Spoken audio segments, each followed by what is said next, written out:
అల్లూరు జిల్లా అన్నవరంలో పోలీసులు 100 కేజీల గంజాయిని పట్టుకున్నారు. చింతపల్లి మండలం లోతుగిడ్డ బ్రిడ్జి వద్ద తనిఖీలు నిర్వహించి 5గురిని అరెస్టు చేసినట్లు రంపచోడవరం అదనపు ఎస్పీ జగదీష్ అదానీ తెలిపారు. ఆటో, బైకుతో పాటు 2 సెల్ ఫోన్లు సీజ్ చేశామన్నారు. ఒడిషా నుంచి కాకినాడకు గంజాయి తరలిస్తుండగా పట్టుకున్నట్లు ఏఎస్పీ వివరించారు.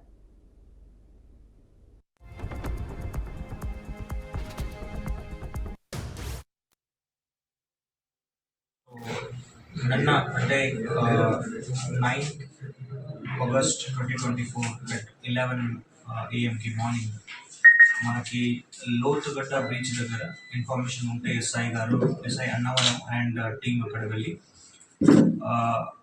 గాంజా పెట్టుకున్నారు. దీంట్లో మనకి మెయిన్లీ 102 kg గాంజా దొరికింది. ఇది వర్త్ ఆఫ్ 5 lakh గాంజా ఉంది. అండ్ అదే భాగంగా మనకి ఒక auto and 2 mobile phone seize చేయడం జరిగింది. దీంట్లో ఒక 5 members మనకి అక్యూజ్ దొరికారు. మర్రి శివారావు అని, చిక్కం ప్రసాద్, కుండేటి నాగేశ్వరరావు అని, ఎల్లటి అర్జున్ అని, కొప్పగి శ్రీనుబాబు అని.